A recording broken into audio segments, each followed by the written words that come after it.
저는 오늘 함께 지어가는 교회라는 설교의 제목을 가지고 온전한 공동체 회복을 위한 위대한 여정 네 번째 시리즈를 함께 나누고자 합니다. 예전에 아니고 지금도 방영되고 있는 한 예능 프로그램이 있습니다. 그 예능 프로그램은 복면가왕이라는 프로예요. 제가 3, 4년 전에 음악대장이라는 이 처음 보는 가창력과 한국에도 이런 가수가 있구나를 느낄 수 있어서 이 복면가왕 안에서의 음악대장이 과연 누굴까 궁금했단 말이에요. 이 복면가왕은 복면을 쓰고 몸을 보고도 사람이 누군지를 알 수가 있으니까 분장을 시킨 것뿐만 아니라 이 안의 의상도 꽁꽁 그 몸이 보이지 않도록 다 휘감습니다. 그렇게 큰 인기를 끌었던 이 프로그램이 이제 한국의 큰 K 포맷 그렇게 해서 54개국으로 수출이 됐다 그래요. 이 예능의 가장 큰 포인트는 알려지지 않은 사람과 알려진 사람들을 같은 곳에서 가창력과 노래의 감정만을 가지고 누가 더 크게 어필할 수 있는가가 사실은 큰 포인트였단 말이에요. 그런데 이 음악대장이라는 국카스텐이었죠. 그 하현우라는 가수는 그 당시 때는 무명이었어요. 그냥 인디밴드로 자신 홍대에서 자신들 몇 사람들만 알려진 그런 가수가 이 복면가왕에 나와서 온 국민들의 사랑을 받는 가수가 됐습니다. 너무 이 복면가왕의 의도와 제일 잘 맞아 떨어진 것이죠. 근데 이 복면가왕에서 우리가 쭉 살펴보면요, 노래를 딱 부르면 이 사람이 누군지를 김구라 같은 이 연예인들이 계속 찾아냅니다. 몸짓과 노래 부르는 루틴, 목소리를 좀 다르게 가창법을 바꿔도 기가 막히게 그 사람이 누군지를 알아내요. 그러니까 음악대장이 9연속 우승을 하면서 상당히 오랫동안 누군지 베일에 가려졌던 이유는 알려지지 않았기 때문에, 그 루틴이 무엇인지 많은 사람이 몰랐기 때문에 찾아내지 못한 것뿐이지, 한 주 뒤에 두 주 뒤에 반드시 그 사람이 누군지 알아냅니다. 빠른 사람들은 부르고 있을 때 누구구나 그냥 결정이 나버려요. 왜냐하면 그냥 노래를 부를 때 그 사람의 몸짓과 그 사람의 행동하는 모습들은 아무리 감싸고 숨기려고 해도 나온단 말이에요. 그것을 우리는 그 사람의 정체성이라고 얘기를 합니다. 그러니까 정체성은 아무리 가리고 숨기려고 해도 숨겨지지 않는 것, 화면을 띄워주셔야 됩니다. 정체성에 대한 것. 아무리 가리고 숨기려고 해도 숨겨지지 않는 것을 우리는 정체성이라 그래요. 우리 교회도, 교회 공동체도 이러한 정체성이 있습니다. 아무리 가려지고 아무리 밟고 핍박을 하여도 우리 교회는 우리도 모르는 사이에 보여지는 우리 교회의 정체성들이 있단 말이에요. 우리 교회는 수많은 교단들과 다른 꿈을 꾸고 있는 것처럼 보이고 각각 다른 옷을 입고 다른 모습으로 보여진다 할지라도요, 결국에는 옷을 벗고 가면을 벗고 나오면 그 안에는 교회다움의 모습들이 다 공통적으로 보여지는 것들이 있습니다. 오늘 본문은요, 바로 이러한 교회의 정체성이 무엇인지를 가르쳐주고 있는 귀한 말씀이에요. 그래서 19절의 말씀에 이런 말씀이 있습니다. 그러므로 이제부터 너희는 외인도 아니요 나그네도 아니요 오직 성도들과 동일한 시민이요 하나님의 권속이라 라고 말씀하고 있어요. 우리를 어떻게 설명하냐면요, 우리는 더 이상 낯선 외인들, 낯선 이방인들이 아니라는 거예요. 그리고 더 이상 떠돌이 생활을 하며 갈 곳 없어 이곳저곳 기웃기웃거리는 나그네도 아니다라고 얘기하고 있습니다. 그러면서 구원받은 사람들의 새로운 신분이 우리들에게 주어졌고, 이러한 새로운 신분의 모습들이 두 가지의 모습으로 보여지고 있다라고 사도 바울은 우리에게 이야기하고 있어요. 그리스도인들의 새로운 신분의 그 첫 번째는요, 하나님 나라의 동일한 시민이 되었다는 거예요. 우리는 다 동일한 시민이 되었어요. 그리고 두 번째는 뭐냐면 하나님의 권속. 더 이상 우리가 권속이라는 얘기를 쓰진 않지만 이제 하나님의 영가족, 가족이 되었다는 겁니다. 이렇게 오늘의 말씀은요, 우리의 인종이 다르고 모습이 다르고 생각이 다르고 가치가 다르고 각양각색의 위치가 다른다 할지라도 우리는 다 같은 한 민족이고 한 가족이라고 이야기를 하고 있습니다. 한번 옆에 있는 분들을 이렇게 살펴보세요. 가족처럼 느껴지십니까? 진짜 가족 마시고 다른 분들 네 하시는 분들이 계시니까 옆에 가족이 있으니까 네 그러지만 제가 가족으로 느껴지세요? 어떤 분들은 이렇게 얘기하죠. 밥을 먹어야 가족이고 이렇게 해야 가족이 되는 거지. 가족에 대한 가치들이 다 있단 말이에요. 우리는 영가족이라고 얘기하고 있지만 실제로 정말 가족처럼 느껴집니까? 라고 얘기할 땐 가족처럼 느끼기가 어려워요. 하지만 오늘 말씀에서는 우리는 하나님 나라 안에서의 같은 시민이고 같은 가족이라고 우리의 정체성을 이야기하면서 우리가 가지고 있어야 할 가치들을 공유하며 모든 것이 달라 보이고 실제로 다른 우리들의 삶 가운데서 함께 그 하나의 가치를 갖고 성도다움의 모습을 보여야 한다라고 이야기하고 있는 것입니다.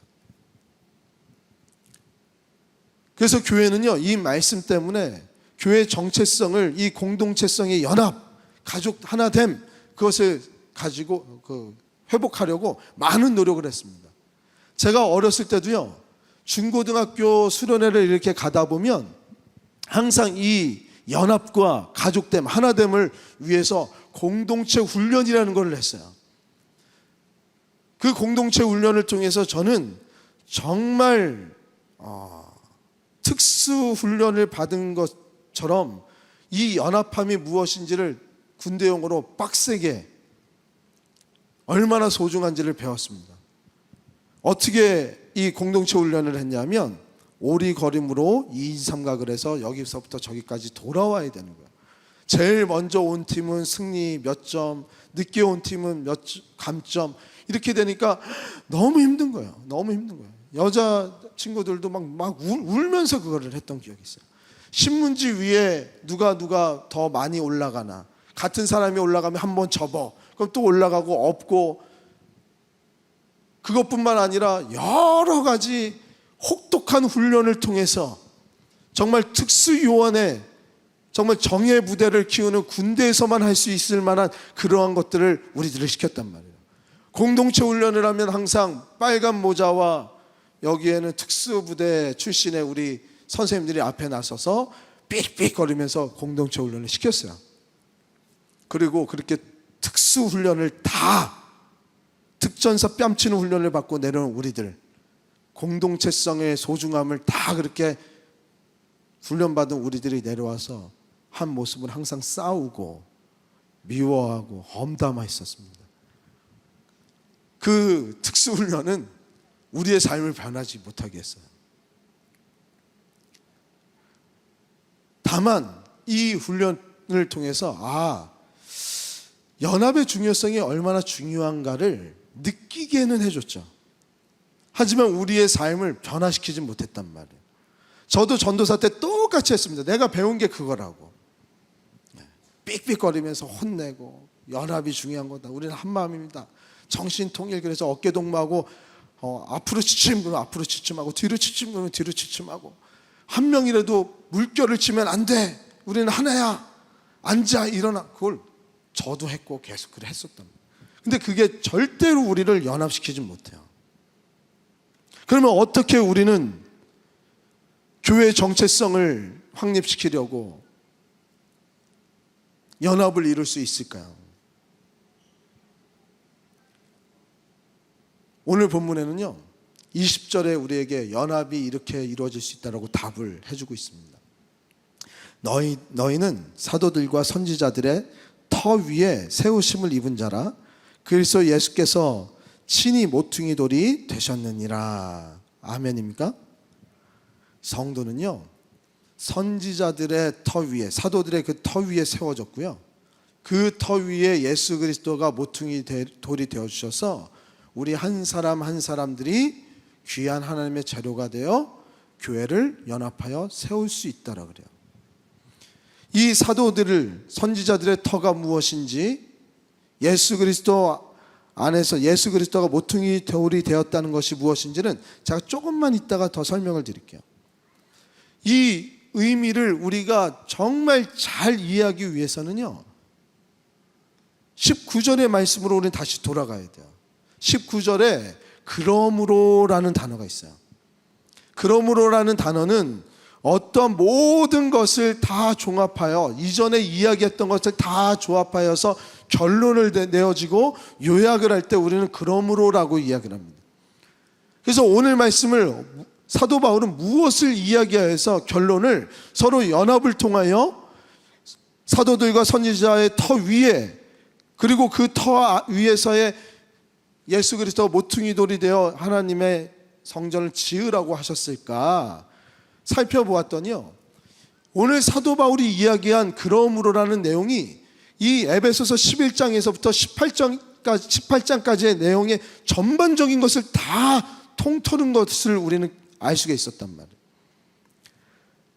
그래서 11장부터 18장의 내용을 한번 곰곰이 제가 다 읽어보고 이것을 무엇을 이야기하는 것일까를 생각해 봤더니만 예수님의 화해의 사역에 모든 초점이 다 맞춰지고 있어요. 예수님께서 모든 장벽을 허무시고 제거하기 위해서 이 땅에 오셔서 마침내 화해를 이루셨다는 거예요. 그래서 유대인들이나 이방인이나 다 하나가 되어 새로운 몸이 되게끔 만들어 주셨고, 이 새로운 몸에 소유된 우리들은 이제야 비로소 하나님과 연합을 이룰 수 있는, 하나님과 화해를 이룰 수 있는 존재가 되었다라고 이야기를 하고 있는 거예요. 그 이야기를 한 다음에 그러므로 너희들은 예수 그리스도의 십자가로 너희들이 하나가 될 수 있고 하나님과 화평케 할 수 있는 존재가 되었으므로, 그러므로 너희들은 이렇게 살아야 된다. 그것이 바로 오늘의 말씀이에요. 그래서 11장부터 18장까지의 내용은 우리가 성도의 정체성은 바로 이곳에서 나오고 있구나라고 우리는 느낄 수 있는데, 그것은 바로 예수 그리스도의 구원에서부터 우리의 정체성은 찾을 수 있다는 거예요. 사실 에베소서는 교회론입니다. 사도 바울이 교회는 이렇게 되어야 된다라고 설명한 아주 교회론의 정석과 같은 것이 바로 에베소서예요. 우리가 에베소서의 말씀을 이미 한번 다 띄워봤지 않습니까? 그러면 이 교회론에서는 이 구원론이 너무나도 중요한 거예요. 예수 그리스도의 구원인 이 사랑의 화평을 일으키게 하는 이 정체성이 우리 교회의 정체성이 된다는 거예요. 그러니까 우리 교회는 늘 생명을 살리는 생명의 공동체가 되어야 된다는 것이 이곳에서 나오는 거예요. 구원을 이루기 위해서 하나님은 우리를 교회로 모으셨고, 이 교회 안에서 또 다른 생명들을 구원을 이루기 위해서 하나님은 우리를 사용하신다는 거예요. 믿으십니까? 믿으십니까? 저에 대한 환대가 점점 이제 줄어들고 있어요. 우리 환대에 대해서 이야기하고 있는데,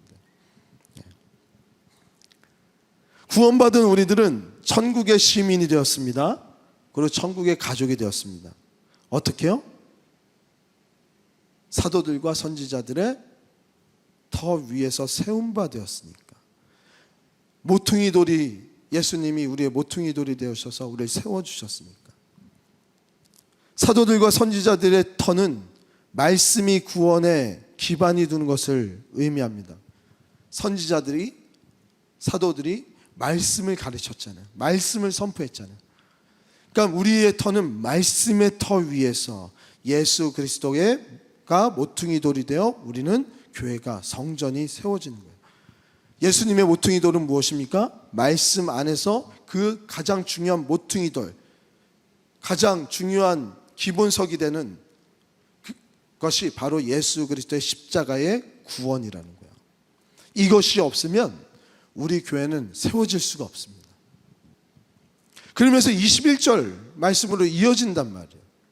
21절의 말씀을 저는 보여주고 계시는데, 이거를 요약하면요, 성도들은요 이 말씀의 터 위에 예수 그리스도의 구원의 모퉁이 돌로 한 사람 한 사람씩 우리의 성도들이 건물이 되어서 서로 연결지어서 우리는 주 안에서 교회라고 합니까? 성전이라고 합니까? 성전이 되었대요. 거룩한 장소가 되었어요. 예수 그리스도의 몸을 이루기 시작한 거예요. 그것이 교회예요. 우리 성도는 교회의 건물입니다. 예수 그리스도의 몸입니다. 여기서 우리는 아주 중요한 영적 교훈을 깨달을 수 있어요. 그것은 무엇이냐면, 우리 다 같이 한번 읽어보도록 하겠습니다. 성도는 시작. 말씀으로 서로 화해를 이루어 하나 되는 공동체를 통하여 예수님의 구원을 이루는 교회가 된다. 아멘이십니까? 성도는 말씀으로, 말씀이 이야기하시는 것을 가지고 서로 화해를 이루어서 예수님의 구원을 이루는 공동체가 된다는 거예요. 이 화해의 교제가 우리가 교회를 이루는데 굉장히 중요한 포인트가 되는 거예요. 우리는 그냥 교회가 된다고 생각하면 큰 오산입니다. 오늘의 말씀에 비춰보면 우리 개인이 교회가 될 수 있다라고 이야기하는 것도 어떻게 보면 맞지가 않은 겁니다. 우리는 교회를 이루기 위한 좋은 재료들이에요. 그러니까 교회가 아니다라고 얘기할 수 없지만 교회다라고도 얘기할 수 없는 것은, 교회는 서로 연합하여 화평케 이루어 서로 연결지어서 거룩한 성전을 지어나갈 때 우리는 교회라고 얘기하는 것이지, 내가 교회입니다 라고 얘기할 수가 없다는 거예요. 우리는 공동체 안에서의 그 예수 그리스도께서 보여주신 구원을 이루어 나가는 것이 교회라는 겁니다. 우리가 아무리 그것을 가리려고 노력하여도 우리는 그것을 가릴 수가 없게 되게끔 만들어 놔야 되는 거예요. 그런데 지금의 교회는 우리를 아무리 보여주려고 해도 예수 그리스도의 그 화평의 은혜, 섬김의 은혜, 헌신의 은혜, 구원의 은혜가 점점 흐릿해지다 보니까 교회가 무엇인지 점점 몰라진단 말이에요. 우리는 종교가 아닙니다. 우리는 하나님의 시민된 자로서 하나님의 통치하시는 나라에 사는 자들이요. 이것은 전실적인 지금의 역사적인 사실이고요. 지금 우리가 살아가는 지금 우리 시대에, 우리 시간에 존재하는 진실이에요. 따라서 우리는요, 하나님의 법 안에서 자유를 누릴 수 있는 자가 된 거예요. 하나님 나라의 시민이 됐다는 것. 그의 통치 안에서 교회는 하나님의 법을 준수해야 할 책임이 생긴 거예요. 믿으십니까?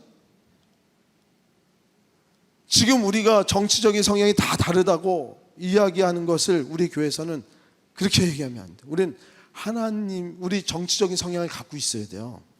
정치적인 성향이 없어야 됩니다가 아니에요. 교회는 적극적으로 정치적인 성향을 갖고 있어야 돼요. 왜요?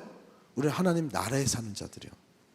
하나님의 법에, 하나님의 정치에, 말씀의 정치에 민감하여서 살아가야 된단 말이에요. 그것이 천국 시민의 정신 아닙니까? 시민은 그 법을 준수하고 그 법대로 살아가는 것이 시민 아닙니까? 그래야 우리는 그 나라에서 보호를 받고 참된 자유를 느낄 수가 있는 거예요. 믿으십니까? 믿으십니까? 아멘이요. 이거 정말 헷갈리시면 안 돼요. 우리는 하나님 나라에 사는 자들이에요. 교회는 이러한 하나님 나라 안에서 하나님이 베푸시는 구원의 역사를 이루기 위해서 모인 자들이 성도라는 것입니다. 그래서 우리는 이번 수련회 갈 때도 회수권을 성도 회수권으로 드리잖아요. 성도가 되기 위한 위대한 여정을 떠나는 거예요. 우리. 성도가 된 거면 된 거지 성도가 되어야 됩니까? 그럼 말씀하시는 분이 있어요? 우리는 그리스도 안에서 함께 지어가는 공동체, 교회가 된다고 말씀하고 있어요. 말씀에는 여기서 함께 지어가느니라 라는 이 말씀을 우리는 한번 또 눈여겨봐야 됩니다. 함께 지어져 가느니라, 현재형이란 말이에요. 완료형이 아니에요. 지금 교회는 완료가 된 게 아니에요. 우리 성도는 성도가 되었지만 진행형의 성도예요. 완료가 아니에요. 우리는 지금 하나님이 기뻐하시는 교회로 지어져 나가는 교회이지, 하나님의 구원을 베푸셨다 그래서 모든 것이 완료됐습니다, 마침표를 딱 찍는 교회가 아니란 말이에요. 사도 바울은 지어져 간다는 말로 우리들에게 강하게 어필한 것은 구원을 이루어내기 위해서 철저하게 그리고 처절하게 이 교회의 정체성을 이어나가라고 우리에게 권면하고 있는 거란 말이에요. 교회는 구원의 과정 가운데 있는 것을 믿으시기 바랍니다. 교회가 어떠한 완료된 교회라고 얘기하는 성도님들 그리고 그런 지도자들은 다 하나님의 백성들이 아니에요. 그건 확실하게 얘기할 수 있습니다. 우리는 교회를 예수 그리스도의 재림의 때에 그 예수님의 마지막 선포의 때에 가장 완전을 이룰 수 있는 거고요. 우리의 죽음도 우리가 이곳에서 살다가 우리의 죽음을 통해서 가장 완전한 신분으로 상승되는 것이 우리의 죽음인 것을 우리 고백하는 자들이란 말이에요. 이것이 구원을 이루어 나가는 교회의 성도들의 고백이요. 우리는 함께 이 구원을 이루어 나가야 됩니다. 나 혼자는 절대로 이루어 나갈 수가 없어요. 성도 한 사람 한 사람들이 거룩한 하나님의 성도의 자재가 되어서요, 재료가 되어서요, 하나님의 거룩한 집을 지어낼 수가 있다는 말씀이에요. 누구 하나도 빠지면 안 되는 거예요. 나 하나쯤은 이 공동체에서 아무도 모르는데 나 하나 배제된다 그래서 뭐 큰 문제가 생길까? 절대 아닙니다. 우리는 모두가 다 하나의 좋은 재료가 되어져서 서로 연결되어지고 희생과 헌신과 섬김과 환대를 통해서 하나님의 교회를 이루어 나갈 수가 있게 된다는 거예요. 그래서 우리는 이 집을, 거룩한 집을 짓기 위해서요, 우리 모든 성도들은 사용되어져야 되는 거예요. 우리의 시간과 재능과 물질과 기도를 통해서 하나님의 거룩한 교회를 지어나가는데 오늘 우리는 최선을 다하면서 내가 좋은 재료가 되게 해달라고 간구하며 나가야 된단 말이에요. 오늘의 말씀에서 우리가 볼 때는요, 하나님은 어떠한 크고 가장 좋은 값비싼 하나의 돌 하나를 하나님께서 구별하셔서 하나님의 성전을 짓는 데 사용한다가 아니란 말이에요. 구별되고 아름다운 돌 하나를 그 구별된 자들만 하나 가장 아름답고 가장 보배롭고 가장 완벽한 벽돌 하나 모아서 내가 이 교회를 지어져 나가겠다는 가 아니란 말이에요. 함께 지어져 가는 교회는 부족하지만, 연약하지만, 볼품없는 재료인 것처럼 보여지지만 우리가 좋은 벽돌이 되어서 서로 연합을 이룰 때 우리는 하나님이 거하실 수 있는 거룩한 성전을 만들어낼 수가 있는 거예요. 연합은 공동체 훈련을 통해서 만들어지는 게 아닙니다. 그건 느낀다고, 느끼게끔만 해주는 거예요. 거룩한 공동체는 어떻게 일어납니까? 우리가 화평을 이루어 나가려고 애쓸 때, 화평을 통하여 연합을 이루어 나갈 때 우리는 아름다운 연합을 이루어 나갈 수 있는 것입니다. 그리고 그 연합을 통해서 하나님의 거룩한 교회를 완성 지어 나갈 수 있는 거예요. 우리는 우리가 살 집을 짓는 사람들 아닙니다. 오늘 우리는 하나님이 거할 성전을 지어 나가기 위해서 오늘 구별되게 하나님께서 하셔서 우리에게 성령의 은혜를, 성령의 능력을 허락하여 주시사 우리가 이것들을 감당하게끔 만들어 놓으신 거예요. 실제로 오늘 말씀도 성령 안에서 이러한 하나님의 거룩한 저서를 만들어낼 수가 있다라 그래요. 성령 없이는 아무것도 우리는 이룰 수 없습니다. 화평을 이루기 너무나도 어려우시죠?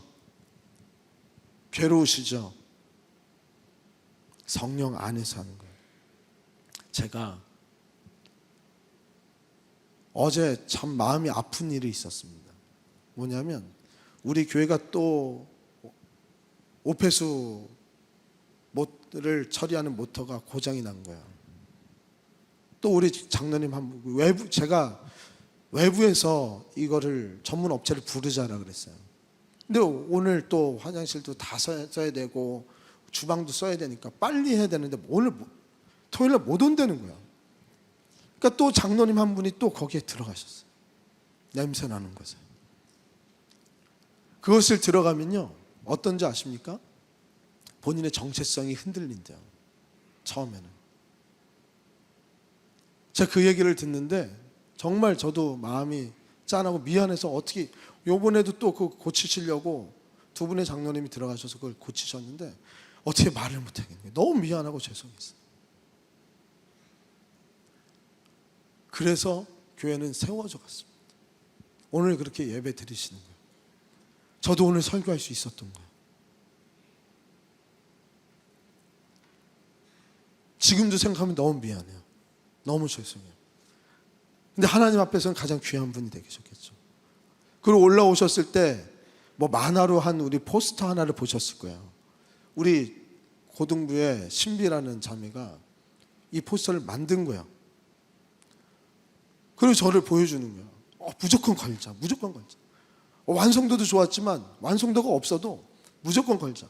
아이부터 작년까지 이 수련회를 위해서 지금 막 섬김이 움직이고 있는데 이것만큼 값진 게 어딨냐, 이것만큼 아름다운 게 어딨냐. 무조건 제일 아름다운 포스터보다 가장 귀한 가치 있는 포스터라 그래서 바로 바꿨습니다. 그러면서 지금 교회는 하나하나 만들어져 가는 거예요. 희생과 헌신과 섬김과 봉사를 통해서 우리는 이 하나님의 거룩한 성전들이 만들어져 나가는데요, 우리 일반적인 생각으로는 우리 정체성이 흔들려 버린다니까요. 제가 이렇게 얘기하니까 뭐 실감이 안 나지만 똥통에 몸을 들어서 들어갔다 나오신 거예요. 오물통에 갔다 나온 거예요. 그게 얼마나 정체성에 큰 혼란이 옵니까? 밖에서는 큰 소리 치시고 존경받는 분인데. 근데 그렇게 섬기는 거예요. 화평은 이렇게 이루어져서 하나님 앞에 화평의 예배를 지금 우리가 드릴 수 있게 됨을 우리는 아셔야 돼요. 아멘이십니까? 그것을 이루기 위해서 우리는 우리 개인이 할 수 있는 게 아니고요, 성령의 충만함, 이 성령의 충만함을 그래서 저는 어떻게 정의하는가 하면 우리 다 같이 한번 이 성령의 충만함에 대해서 PPT를 띄워주시면 다 같이 읽겠습니다. 우리의 힘을 빼고 시작. 믿으십니까?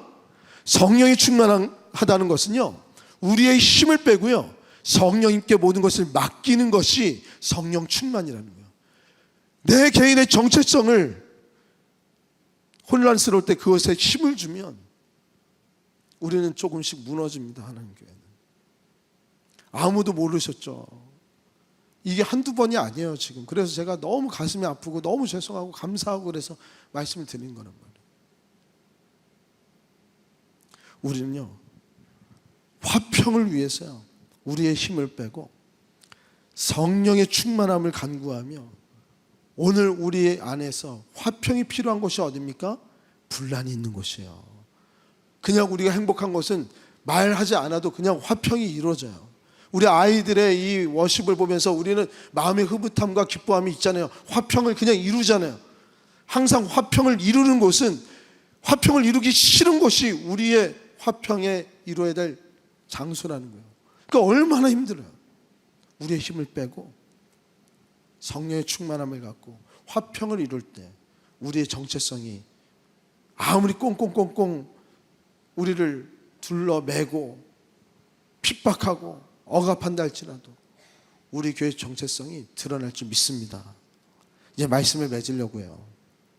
제가 산티아고에 갔을 때 이렇게 보니까 국내선이 굉장히 싸더라고요. 그래서 뭐 3만 원, 4만 원이면 비행기를 타고 다녀요 보니까. 그래서 바르셀로나로 갔습니다.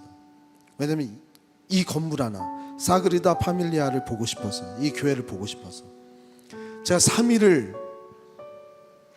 바르셀로나에 있었는데요, 3일 내내 이 앞에서 이 건물을 보고 둘러보고, 첫째 날은 6시간, 둘째 날은 3시간, 3시간씩 계속 이 건물을 봤어요.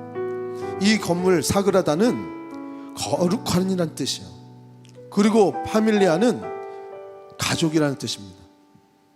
거룩한 가족 교회요. 오늘 우리 본문하고 딱 맞아떨어지지 않습니까? 이 교회는요, 세계적으로 유명한 설계가 안토니 가우디가 이전에 설계를 했던 설계사에게서 이어받아서 자신의 그 신앙심을 다 집어넣어서 새롭게 만든 성전이에요. 가우디는 자신의 모든 건물에 하나님의 메시지를 집어넣는 아주 신앙심 깊은 설계가였어요. 천사가 있고 십자가 있고 그렇게 항상 짓는단 말이에요. 그리고 자연에 하나님께서 자기에게 주셨던, 은혜를 주셨던 그 자연을 항상 모티브로 해서 건물을 지어나갔습니다. 그래서 저는 3일 동안 이 가우디를 연구하고요, 그 묵상을 하고 유튜브를 통해서 뭐 논문을 통해서 그 앞에서 계속 읽고 보고 했어요. 근데 이 사그리다 파밀리아는 1882년도부터 져가지고요 141년을 지금도 짓고 있는 교회예요. 그걸로 제일 유명합니다. 지금도 완성이 안 됐어요. 2026년에 완성되게끔 노력해요. 왜? 가우디가 죽은 지 100주년이 됐을 때 맞춰서 완성시킨다는 거예요. 그런데 이 가우디는요, 이 위대한 작품을 어떤 철학을 갖고 어떻게 계획해서 졌냐면, 자신이 은혜를 받고 생명의 책이라고 느끼는 성경책 한 권을 이 건물 안에 다 새겨놓기를 원했단 말이에요. 그러면서 그 조각 하나하나마다 다 의미가 있어요. 그래서 제가 3일을 계속 가서, 뭐 전문가가 없으니까 제가 직접 공부하면서 그걸 계속 돌았단 말이에요.